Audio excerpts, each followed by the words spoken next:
How's everybody doing today? This video that I'm doing is just a short, brief history on my substance abuse. You can say whatever trials and tribulations, things that I had to go through and I had to see for myself that ultimately ended up turning against me. Character defects, things that normally a person outside of drug abuse more than likely wouldn't do. It started, I can actually say, as far as from trying out, smoking weed, drinking. I remember when I was in the 10th grade, I would sometimes here and there, I would mix like a bottle of whatever, like my mom's a pops would have like in the kitchen, and I would mix it with like the little bottles of cranberry juice. I would mix it with the bottles of cranberry juice and go to school, and literally, I would be fucking twisted. And I remember I ended up getting sent to, to the principal's office or whatever and stuff and everything because of what was going on. Funny thing is, I never got suspended. I know I was back in the 90s, so they'll let you go back to class or whatever and stuff because I didn't drink a lot of it. Like I would drink a little bit of it in the morning and then wait till after school or whatever, thinking it was cool and shit.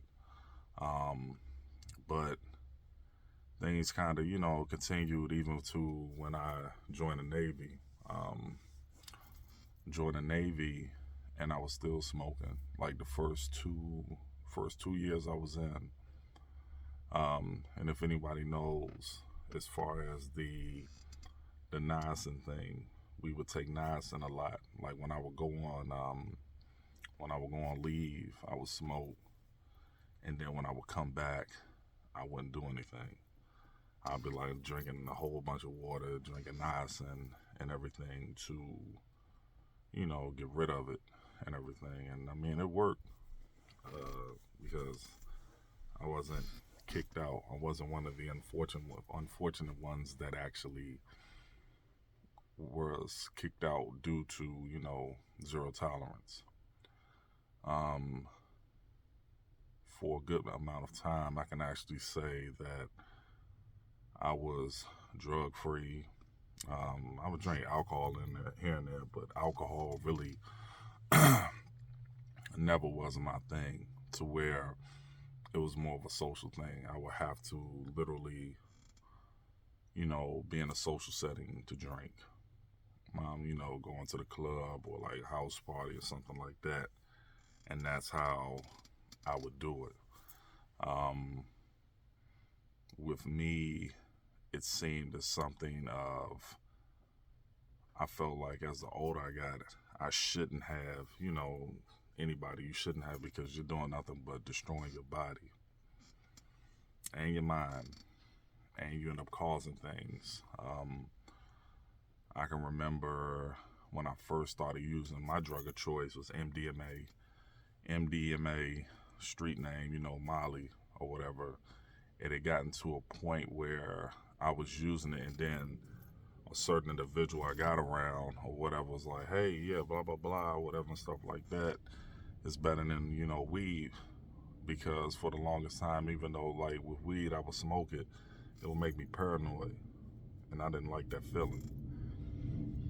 So with this high, it was like, damn, I'm really high, but it would make me, really, over, like just, I don't know, just out there to where your confidence level, your whatever and stuff like that, you're saying things, and you just don't care. You don't even care at all. You don't really think about, other people's feelings.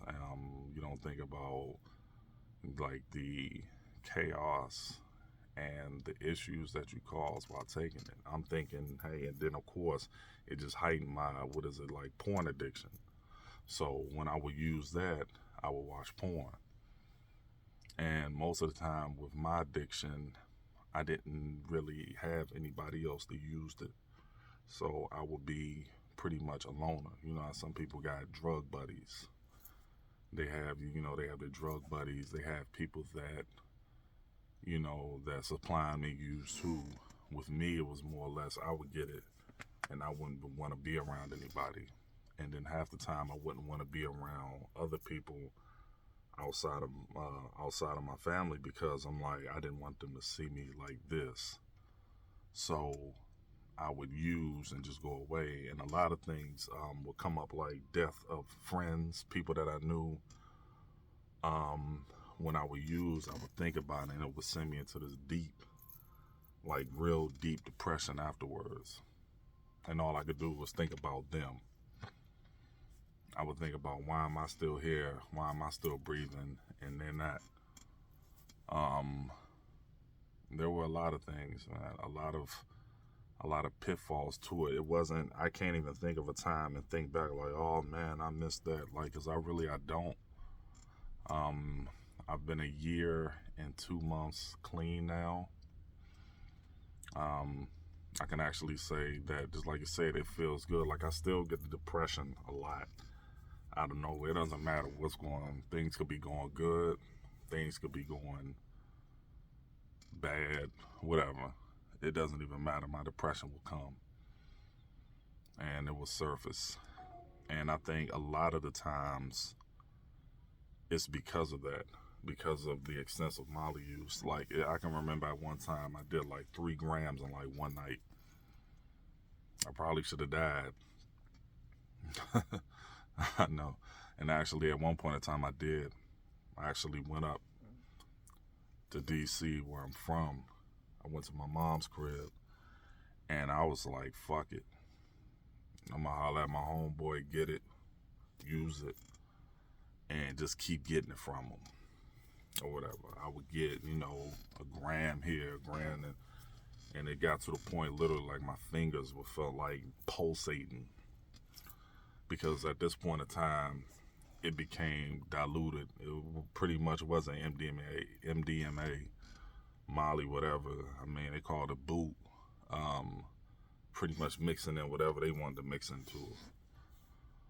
And as far as with the dealers, they don't care as long as they get their money.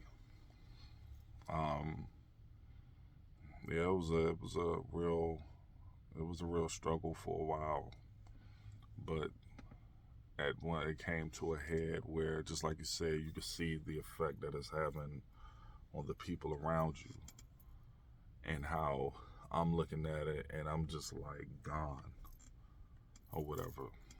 For a person that loves to take showers and be clean, is sometimes I wouldn't take a shower for like a day or two. And literally just be like, I don't care, I'll just take a shower whenever I feel like it. And then, of course, the sleepless nights. The sleepless nights were a lot, where you start hallucinating. And when you start hallucinating, shit goes really bad. Because you start hearing and seeing shit or whatever and stuff, and you be like, nah, I can't, fuck this, or whatever. And I know some people look forward to that when they're using, like, I want to hallucinate. I'm like, fuck that. Start seeing shit across the street somewhere, and you be like, what the fuck is that? It'd be like the Stay Puft Marshmallow Man and shit walking out, and you looking like, oh. But there's hope for anyone out there, any newcomer, any person out there that feels that they can't. You can. You just have to set your mind to it and realize what it has done to you, what it has destroyed, the type of person it turned you into when you were on it. And when you see that, you have to acknowledge it and say, you know what, I want better for myself.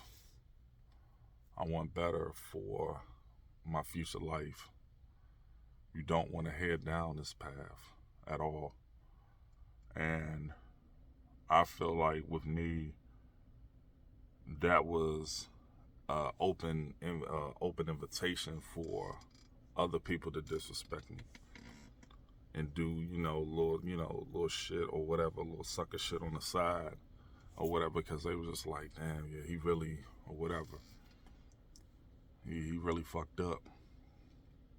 Versus someone they probably wouldn't, think about even trying, like, or whatever, and try to be, some bullshit. So you got to think about all those things when you're using. And with me, I felt like going into, I went into Safe Harbor back in November of 2022. No, October. Well, I went into the VA and then I went into Safe Harbor.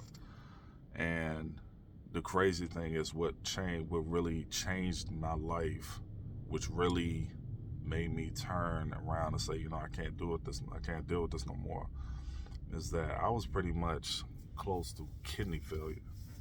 I would have ended up killing myself because, of course, I wasn't drinking any water, which you're supposed to do when you're taking something like that. I wasn't drinking any fluids. I wasn't eating anything. And I went in there, and the doctor said, no, you're not going anywhere. We're going to keep you until we get your body fluids and or whatever. My heart rate was through the, and I didn't even care because I was thinking about other things. So I ended up staying in there or whatever for like a week. And then I went to Safe Harbor, and then after that, I went to an Oxford House for 3 weeks, and then after that, I went into a PTSD program. So it was like bang, bang, bang, everything kind of, everything went 1, 2, 3 or whatever. So that really helped a lot. I go to meetings. I used to go to like meetings every day. It kind of toned it down, but I go to a meeting here and there. I also, just like you said, I got a sponsor. I'm working on the steps, trying to. I need to work more on the steps, a lot more.